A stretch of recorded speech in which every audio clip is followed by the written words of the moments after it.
All right, let's go ahead and get started. So thank you everyone for joining our workshop today. I'm really excited to have Charlie Sheehan here, who recently defended his PhD, and so he'll be here to talk a little bit about his work on the visualization of M6A residues in individual mRNAs. My name is Afrida Rahman Enyart. I'm a product manager and scientific liaison at Proteintech, and I'll be hosting the webinar today. So before I go ahead and pass it off to Charlie, I just wanted to share a couple company slides in case you weren't aware of who Proteintech is. So Proteintech is a leading manufacturer of antibodies and immunoassays. We have a really expansive portfolio of antibodies that encompass many different research areas. So we have antibodies for over 13,000 targets. We also offer immunoassays such as ELISA kits and IHC kits. And we also have antibody labeling kits and magnetic cell separation kits. Within our Proteintech brand, we have two other lines. So we have our humankind branded cytokines and growth factors. So all our proteins are expressed in HEC293 cells so that you can be confident that they have native folding, post-translational modifications, and glycosylation that you would normally see in human proteins. We also have our Chromatech branded nanobody-based reagents, and nanobodies are exactly what they sound like. So they're really small antibodies, and because they're so small, they can penetrate the tissue quite easily and get really close to your protein of interest. So they're really great for things like super resolution microscopy, and they also have really high affinity for the protein that they're targeting. So they're great for things like immunoprecipitation and protein purification as well. We also value the fact that we are a company for scientists by scientists. So our products are award winning and they're manufactured in-house. So we do have the largest in-house portfolio of antibodies for the human proteome.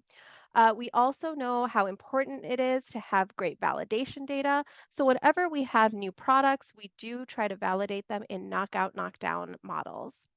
And as antibody experts, we also have very in-depth knowledge of immunoassay applications, and because of that, we can offer outstanding technical support. So with that, I would like to introduce our speaker for today, Charlie Sheehan. So Charlie is a final year PhD in the laboratory of Dr. Kate Meyer within the Department of Biochemistry at Duke University Medical Center. And Charlie's doctoral work has developed a novel method for the visualization of M6A modified mRNAs in situ, which they have applied to investigate the localization of modified RNAs during cellular stress. Charlie's future work aims to further understand M6A mediated RNA localization during stress response, as well as to apply their novel method, DART-FISH, to additional biological systems to further understand how modified RNAs are localized.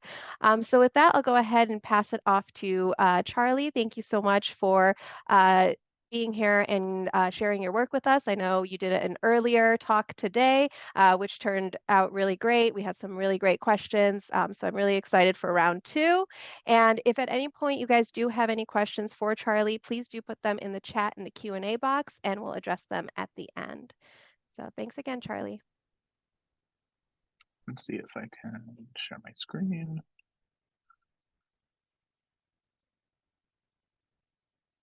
Okay. Well, perfect. Thank you, Proteintech, for having me and all of you coming to listen about my work today. So as mentioned, I'll talk about this method we've developed to visualize M6A or N6-methyladenosine modified RNAs in situ. So ultimately, we're interested in how RNAs are regulated post-transcriptionally. And one layer of this is RNA modifications, which are chemical additions to the RNA molecule. So the most abundant internal modification is M6A, or this methyl addition to the N6 position of adenosine. So M6A is always written by this methyltransferase complex consisting of core components metal 3 as well as metal 14. And this modification is always deposited within this RAC consensus motif. So the important thing to take away here is that there's always this cytidine following the modified adenosine, and that'll be important for some techniques that I talk about later. So while this is a chemical change to the RNA molecule, it's thought that most of M6A's function comes from proteins that can recognize and bind this modification. So here I'm showing the YTH domain, which is the most well characterized and studied protein domain responsible for recognizing and binding this modification. So through these reader proteins, it's been shown that m6A can alter almost every step of the RNA life cycle. And with such a broad effect on gene expression, it's also been implicated in a variety of physiological processes. So not only is m6A an abundant modification, but also critical for our understanding of gene expression, as well as physiology in both health and disease. However, when I started my PhD, we noticed that a lot of our understanding of m6A comes from sequencing-based approaches. And those require the removal of RNA from its cellular context. So our understanding of how those methylated RNAs are spatially regulated in the cell is pretty not well understood. So we wanted to see what would be the benefits of visualizing these modified RNAs. And first, seems pretty simple of just see where those m6A modified RNAs are within cells. And while simple, we don't really have an understanding of this because of the current technological limitations. And after that, we can look at differential modification stoichiometry. So what I mean by this is if you take your RNA, grind up your tissue, get your RNA and send it to sequencing, you only get a population average of modification stoichiometry at your given site or region. Instead, if you could start to see where these methylated and unmethylated RNAs are, you could look at a complex sample, such as a brain slice that has different cell states or different cell types in it, and start to understand how does the stoichiometry change in those given conditions. So finally, once we understand how they're localized and the stoichiometry under basal conditions, we can start to understand how does this change in response to a cell state, such as a disease state or a stimulation. So with these criteria in mind, we wanted to look at current technologies that might enable us to visualize methylated RNAs. So first, and traditionally has been anti-m6A antibodies. These antibodies can recognize the m6A modification. However, they can't distinguish between m6A in mRNA versus other RNA species, such as rRNA, which is much more abundant in the cell. Additionally, it can't distinguish between m6A or m6AM, very similar modifications. So you really, with these two limitations, have a hard time picking out that signal that you're interested in compared to the noise in the background. So to overcome this in 2021, a group combined this m6A antibody recognition with proximity ligation chemistry using oligonucleotides towards their RNA of interest. And what this allowed them to do was visualize their RNA of interest that was methylated. However, when they did this, it only allows them to detect the methylated RNAs, so you don't see where the unmodified counterparts are. So you would need a different sample or technique to visualize those unmethylated RNAs. Thus, you can't look at differential localization or different stoichiometry in your sample. So thus, we saw that there is no current methods to simultaneously visualize methylated and unmethylated RNAs. And so we set off to make something that might suffice. So to do this, we leaned on a technique we developed in 2019 called DART, or deamination adjacent to RNA modification targets. And what this uses is the expression of this chimeric protein consisting of this m6A binding YTH domain tethered to ApoBec1, this RNA editing enzyme. And what this does is when we express it in cells, it binds m6A sites transcriptome wide and facilitates the mutation of that adjacent cytidine to a uracil. So now you have a specific CTU mutation as a readout for adjacent m6A modification. So instead of taking this RNA and sending it to sequencing to map m6A sites transcriptome wide, I wanted to use single nucleotide sensitive FISH to basically visualize where are those RNAs that have are unmethylated, those that have a C, or are methylated, those that have a U, ultimately giving us something that looks like this, which is different colored dots representing either the unmethylated or the methylated versions of your RNA of interest. So what this actually looks like is you have your RNA floating around your cell. Here I'm showing beta-actin, which I'll talk about in a second. And you have this m6A site within this RAC consensus motif with this C following the modified adenosine.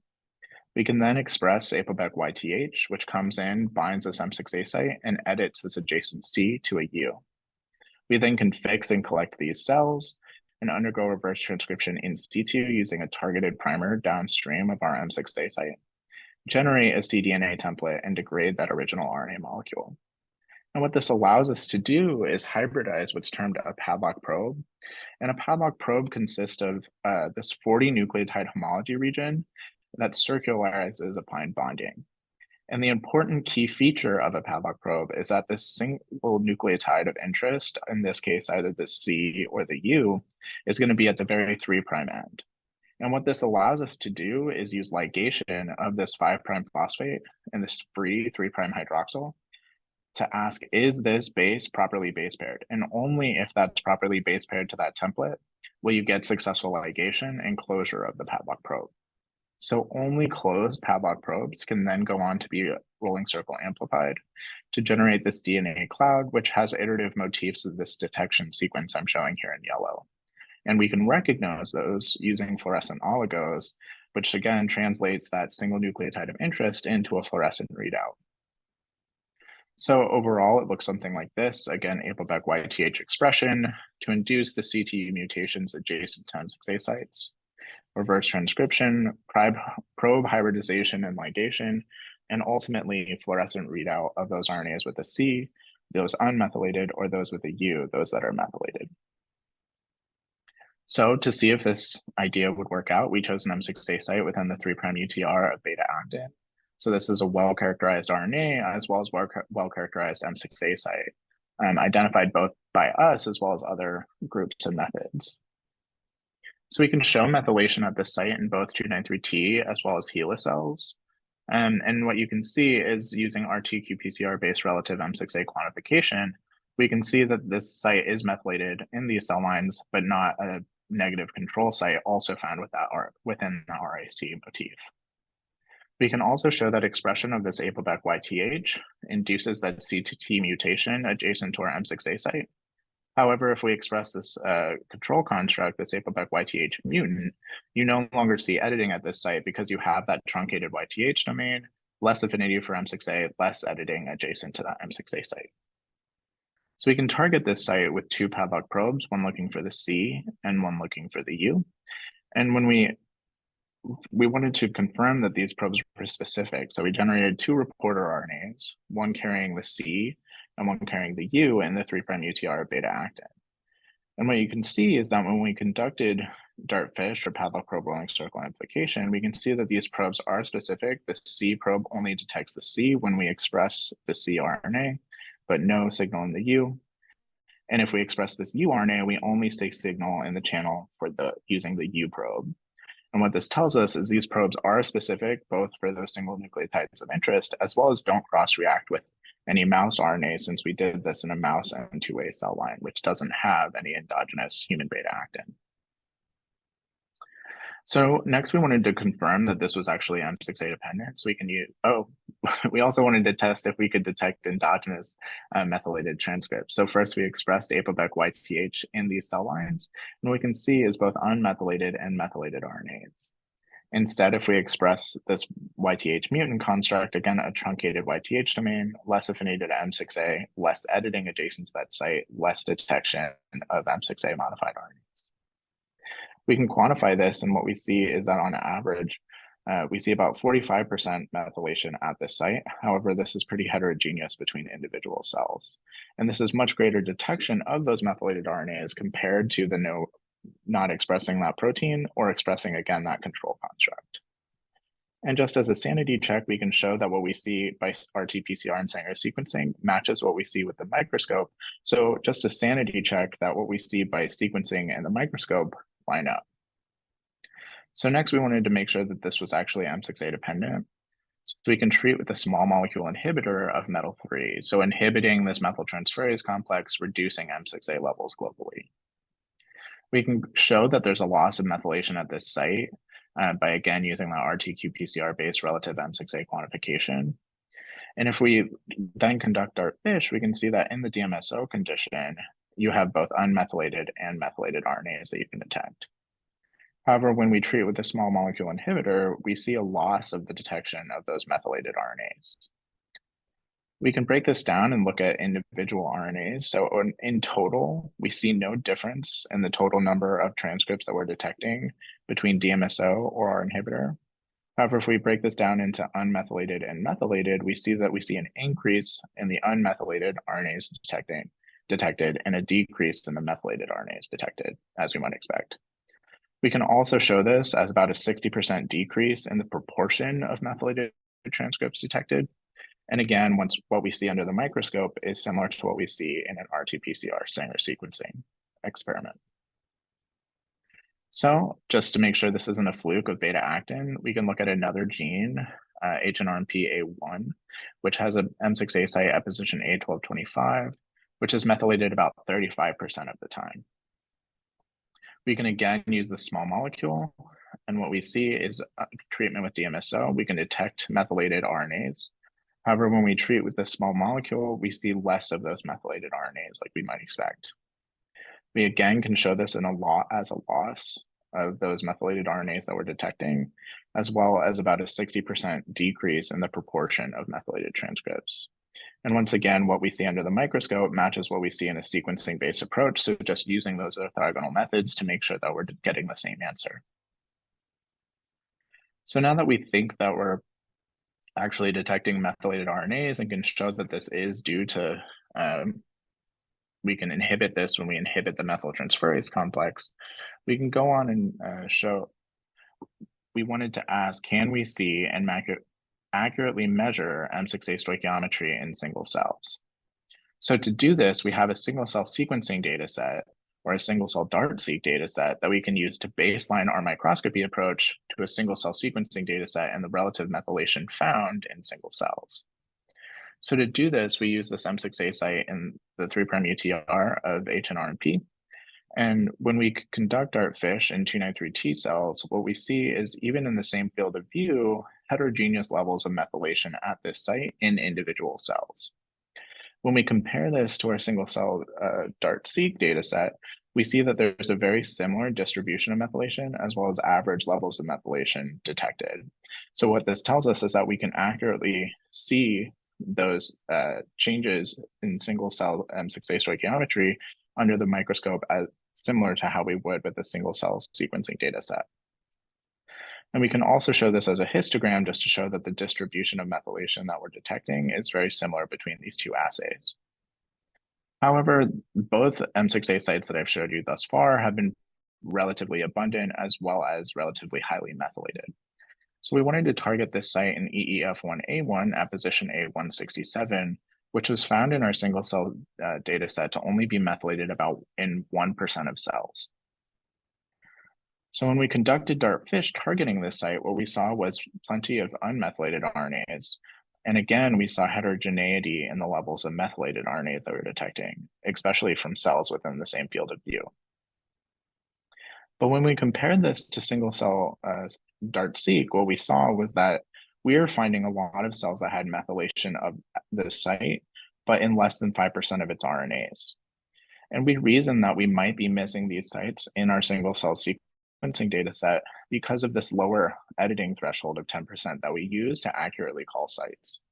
So when we reanalyze this data set without that threshold, we then can see all of these cells that have editing and methylation in that RNA, however, in less than 5% of those RNAs in each cell.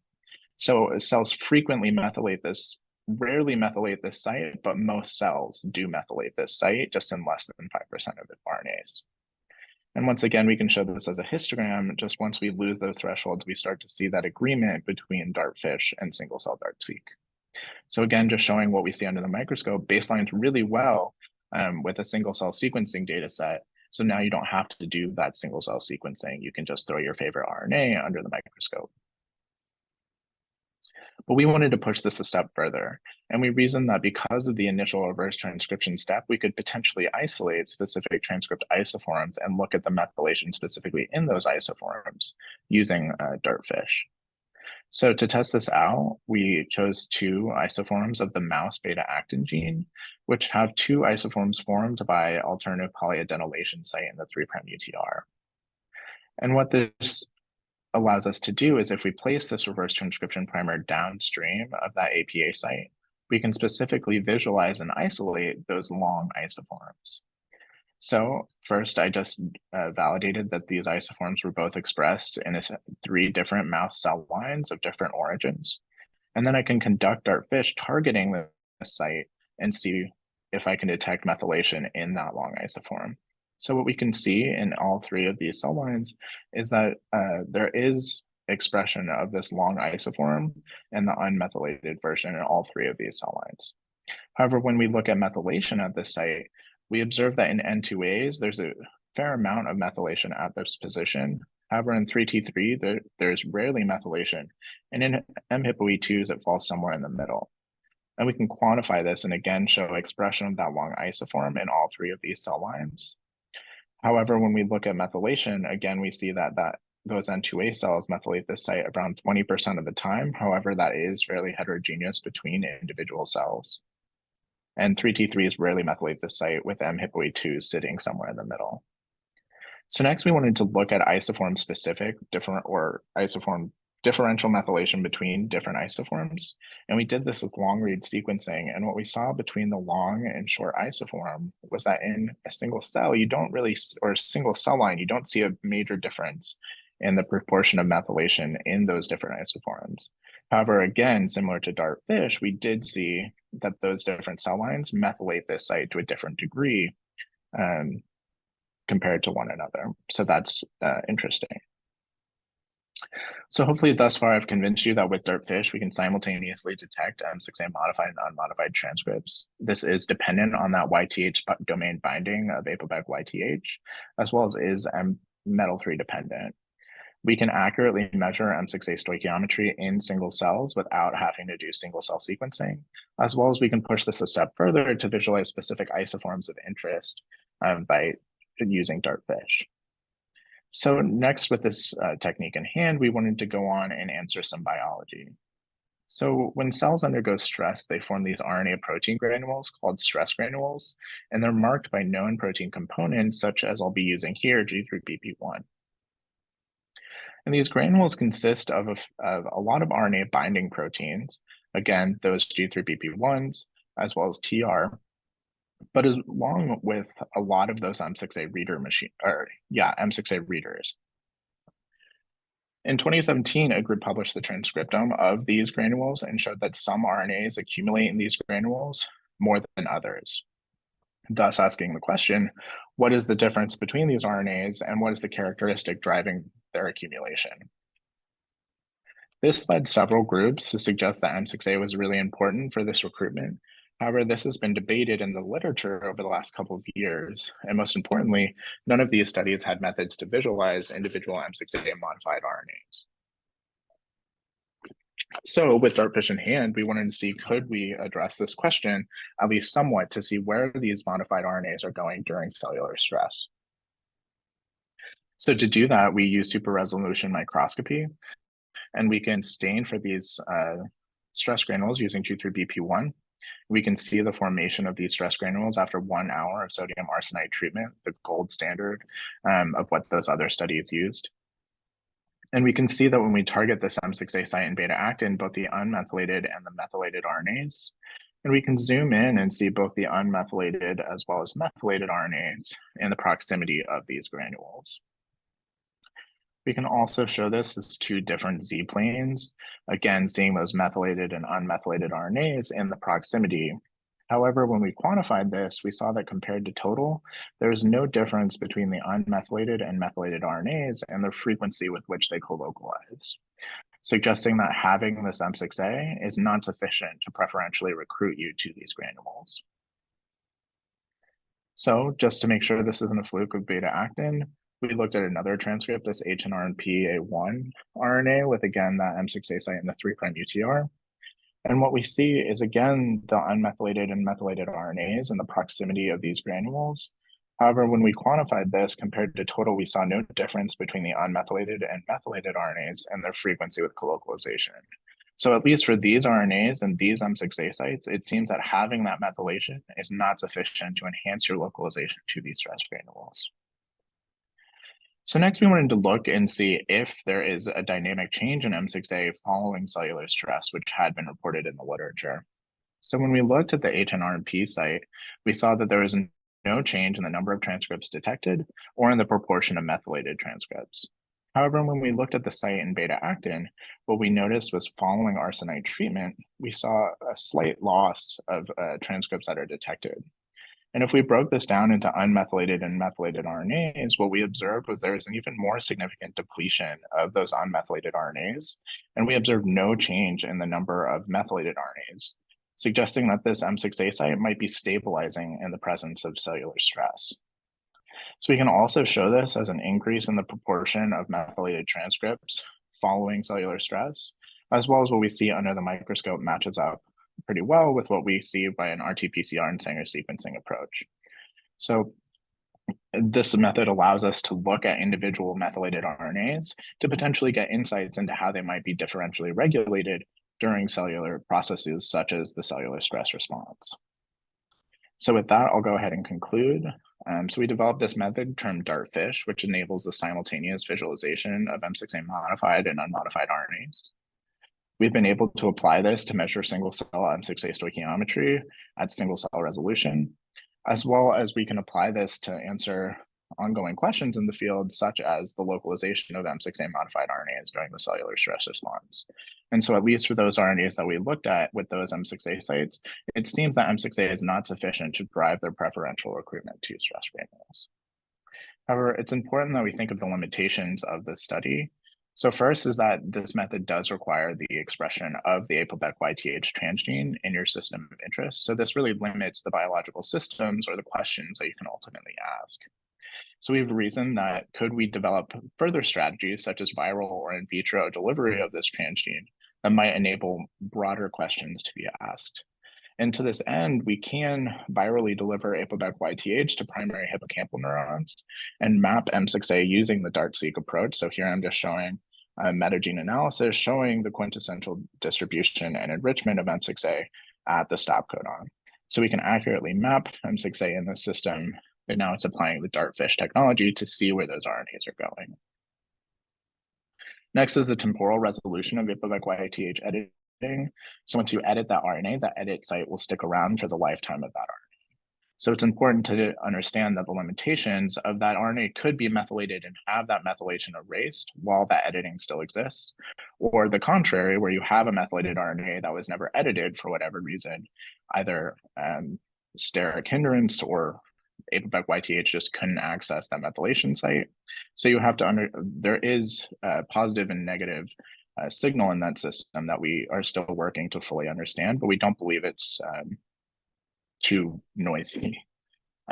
So lastly would be the site-specific limitations of APOBEC-YTH and DARTFISH. So again, DARTFISH looks at a single nucleotide.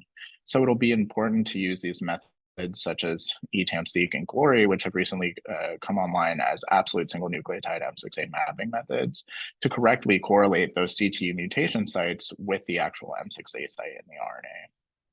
And lastly is the sensitivity of this approach. So if we compare this to an SM-FISH approach, we only see about 1/10 of the RNAs.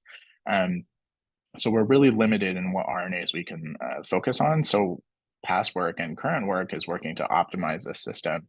However, this is a known limitation of the single nucleotide sensitive fish in that you just can capture a lot less due to all the enzymatic steps. So with that, I'll go ahead and conclude and acknowledge my lab and my mentor, my thesis committee, as well as my funding. And if you're interested in this technique, here are QR codes for both the primary publication to see our data, as well as a step-by-step protocol to help you all use this in your labs if you're interested. And with that, I'll go ahead and take any questions. Great. Thank you so much, Charlie, for another fantastic talk. Before we move on to the Q&A section, I just wanted to share a few slides just to share some products that might be interesting for our audience today. All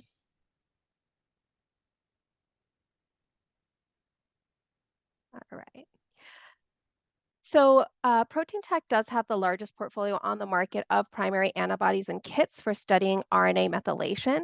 I know Charlie touched a little bit about, the limitations of using antibodies for studying RNA methylation, but it's a really good way to kind of do these types of this type of research in conjunction with something as sophisticated as dartfish. So I just did want to highlight some of the products that we do have available. So we have almost 100 products against key modifications such as m6A, m5C, m7G, and m1A, as well as antibodies against the proteins that modulate these modifications, such as their writers, readers, and erasers. And our primary antibodies are validated in several applications, such as Western blot, RIP, IP, IF, IHC, ELISA, and dot blot. You can see an example of our m6A monoclonal antibody here on the right, where we're showing a dot blot. And you can see that with decreasing amounts of RNA, our m6A antibody is still sensitive enough to generate signal. So this is really perfect for, if you have precious signals or if you have low abundance of m6A modifications. In addition to primary antibodies, Proteintech also offers IHC ready-to-use IHC kits for studying RNA methylation. So our IHC kits are pre-optimized kits that contain a primary antibody for your target of interest, as well as all the necessary reagents that you would need in order to perform chromogenic immunohistochemistry. So all kits also contain a step-by-step and easy-to-follow protocol. And so because we have done the troubleshooting for you, these kits are really perfect for those who are IHC beginners or looking for a hassle-free method that will generate data quickly. So for example, if you have submitted a paper and the reviewer is coming back and asking you for some IHC data, you don't have to do any of that troubleshooting. You can just get a kit and get that data done and your paper submitted. I'm also really excited to share that we've recently launched antibody sampler kits for RNA methylation research. So our kits contain various trial-sized antibodies against key targets for RNA methylation and are validated in multiple applications. Our kits were designed with our customers in mind. So, what are the benefits to you as a researcher? So using a sampler kit will save you time. So there's no need for you to kind of excruciatingly search for what targets to focus on and which antibodies to use. We've done that work for you and we've curated these kits.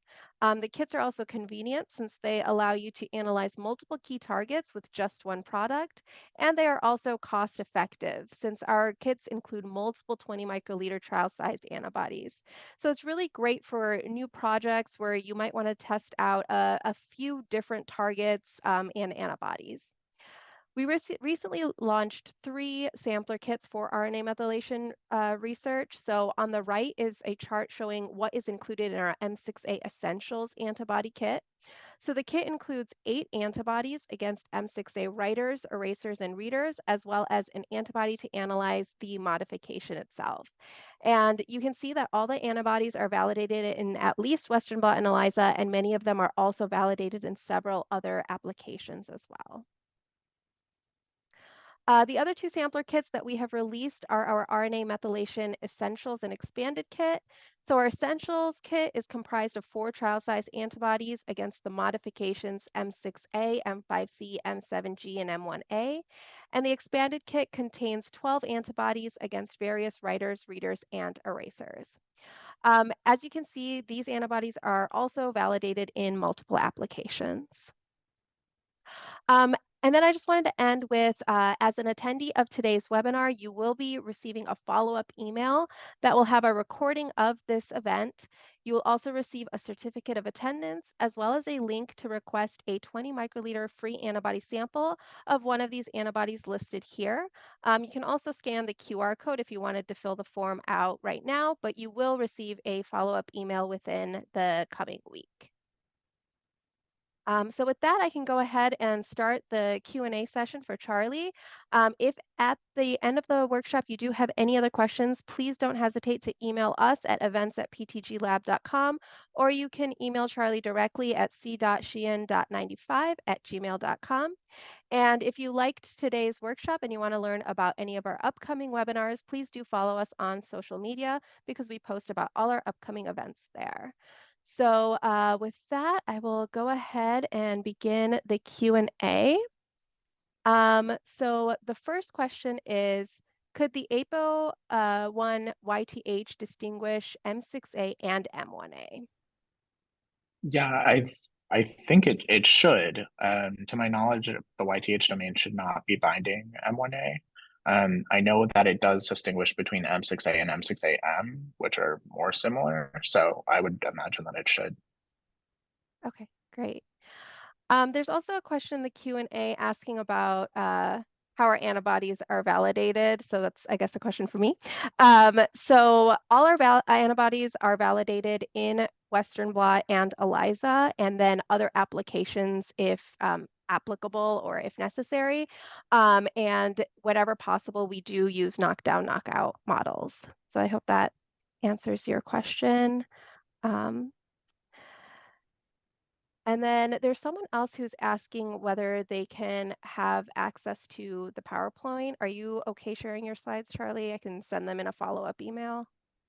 I think that should be fine. I can send you a version. Okay. So I had a couple questions too for you. So are you concerned? So I know your future directions are looking at more, kind of biologically relevant tissues.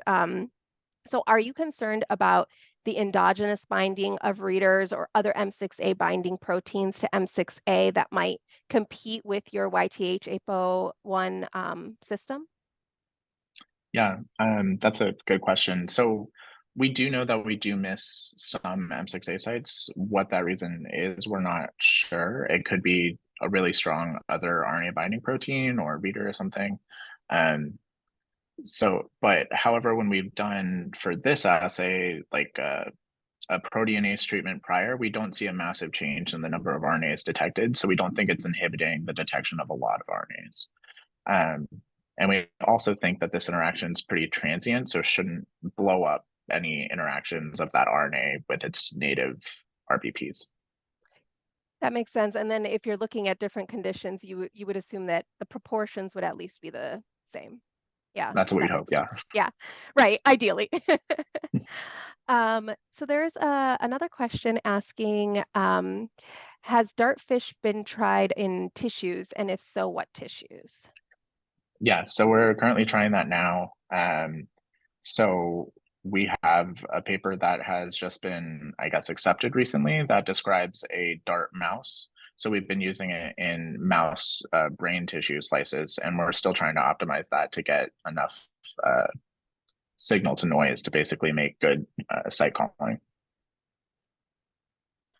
Um, I also have one more question for you. So in reference to your the data where you were showing the comparisons between the three different cell types, do you have an idea as to, why the neuro2A cells have more m6A methylation compared to the other two cell lines? Is it a correlation because it's a like a neuroblastoma phenotype, or do you have any thoughts on that?